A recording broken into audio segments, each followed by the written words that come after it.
I spent 6 months turning this Toyota Hiace into the ultimate camper van. G'day, I'm Jake, and this is my Toyota Hiace 2009 long wheelbase. It's got 230,000 kilometers on it, and I've converted it into my home on wheels. Let's jump in and I'll give you a tour of my pride and joy. So this piece here is like super custom. Like everything from like this little notch out here is designed to allow for the door handle to slide in when the door closes. Or even this slide out kitchen, for example. You don't think about it before you build it, but that makes it really difficult to sort of keep structural integrity through the whole cabinet going down here, because you can't support it with the drawers underneath. All things like that that I've sort of just really wrestled with to make it work. So it's very custom. This van really is like my obsession, like unhealthy obsession.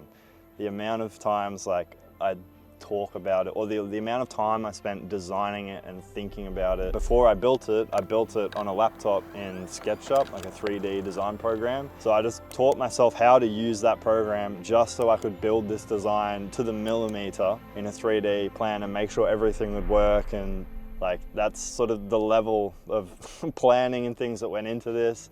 And now I'm in it. Yeah, I just love it so much. I talk to people about it all day, every day. It's all I do.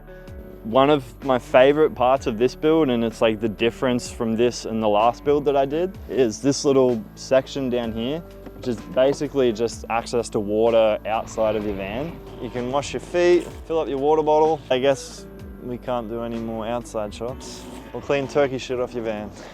My van life story began when I was away in Europe, living in Germany for 2 years. Holy shit, this is fun. I decided to build a camper van and travel across Europe for 6 months. Look at this. Rolling hills of Tuscany. And I absolutely fell in love with van life and the process of the build as well. So when I came back home to Australia, I decided I would do it again. I bought another van, and over 6 months, I turned it into, yeah, this work of art.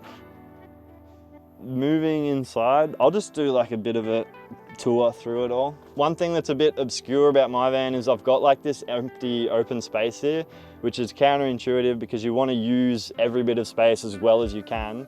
But the thing with this is it allows me to really make good use of this back corner because I have access to it from in here. That's like my full water system is fully enclosed in there with a 42-litre water tank. And a pump with a water inlet from the outside, so it's all like self-contained. I never have to go in there. Here I've got a 50-litre Bushman's fridge, which is really nice. This drawer here is a really nice one I like. I think it's pretty unique.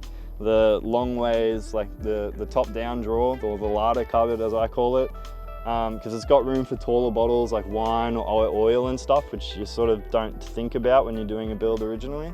The same with all the build. It was sort of a constant struggle between making it as practical as I could. Like I wanted to get the most use out of the space as possible. That's sort of what I was priding myself on. At the same time, I was wrestling the entire way to be able to make it pretty as well. So I'm really happy with that in the end, how I've done it with a bit of hardwood. Doing the shaker style drawer fronts as well just gives it a little bit of detail, which is nice. And you know, things like the niche and some little bits of artwork and stuff as well. So yeah, I'm really happy. I think it's really pretty and super practical as well. Here on the end of the kitchen, I've got sort of my electronics hub. So here in the middle, I've got the USB port, which is USB-C and USB 3. This is the dimming switch for all the lights. This is my battery monitor, which is really nice to have. That's new from the last van as well. What's really cool about that actually is it tells you exactly how much power you're drawing, if I've got my fans on, lights on, I'm charging my laptop or something. So that's kind of fun to geek out about, that your solar's working. On the roof, I've got 175 watts of solar. I've got a 100 amp hour lithium ion battery. I figured out that the 175 watt solar panel could replenish a 100 amp hour battery in, I think it was with 6 to 7 hours of decent sunlight a day. It can keep me topped up. So that's sort of how I figured out or how I sized my electronic system. Yeah, I ended up deciding to live in the van after the build. It's sort of meant to be like this massive advocate for van life. I thought, yeah, to go and live in the van is a good opportunity as well, to be more authentic in that space.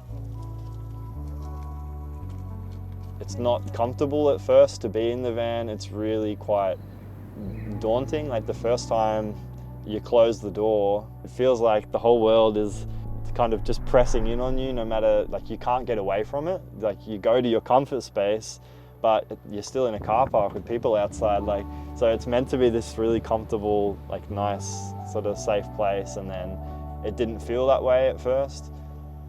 Okay, I know that right now it's not comfortable, but I understood that it does eventually evolve, and it gets to a point where I can be in the middle of the city, and once I close these doors, I'm like in my little cocoon here, and I feel really like insular, and like I feel really safe. In the ceiling, I've got a Max Air roof fan as well. I am a huge fan, although that was not intended. With that being said, up here in Queensland in summer now, this thing, like, it is incredible for airflow and just to sort of, it gets the stuffiness out of the air, and you know, it's gonna stop you from dying. But it was still really uncomfortable to sleep at night. So I picked up one of these as well, just to get some direct airflow onto me. It's a bit deluxe having two fans, I think, maybe in a Toyota Hiace, but it's, I mean, I'm living in the van, I love it, so. Moving on to the bed. This is why Australia gets a really bad name with internationals, because of so many bugs. They hate it. So I wanted to have a convertible bed. I just felt like being in the van for long periods of time, months at a time, I needed to have access, like a throughway through the van. Yeah, I just felt like that would help me from ever feeling like claustrophobic or anything like that. So I went with this design with the metal slide out slats, just some IKEA bed slats, and then that just slides out, and you grab your second mattress and you come forward, and you can do the same at the front. And that's your bed set up. Another aspect of the bed which I really had to fight for was the use of the space down the side of the bed here. So basically I made these little side cushions here, which have a bit of foam on them as well, so they're comfortable. If your arm or your leg's lying on them, it's still comfy, it's not gonna wake you up. But then they just pop out, and this bit here even pops out as well. Yeah, you got some long storage down there, which is super practical. Once your bed's set up like this, you just pop those off, rip it out, your bedding's all there right next to you, ready to go. I'm really, really happy with the way that that keeps the functionality of the space, and it keeps the width of the bed. That was really, really important to me as well. Super important that I sort of had a long storage space under there for a surfboard. Sorry, mate. The challenge with that was how I was gonna sort of get access to everything. If I wasn't using a surfboard, for example. So I built a chest sort of functionality into that as well, so you can just lift this all up, get in there. If you've, like I said, I've got there a camping mattress and a yoga mat, which I never use, and then I put some nice V-groove down the side to make it beautiful. And I can't talk about the bed without talking about the thing that I'm most proud of in this whole build, which is these mattress covers.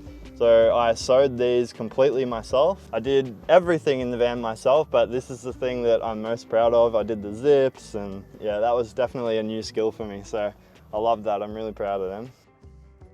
Speaking of love, I love this cabinet.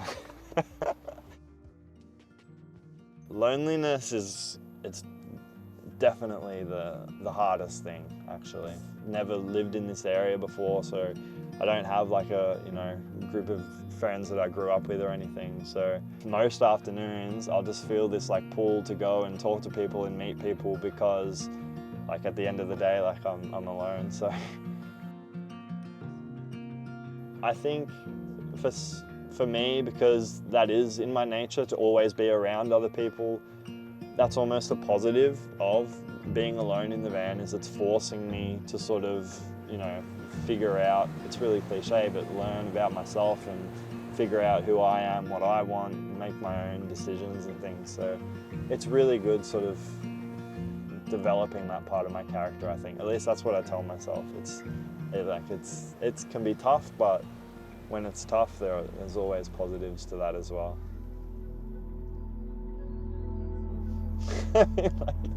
Yeah, I miss I miss having friends. I miss not being alone.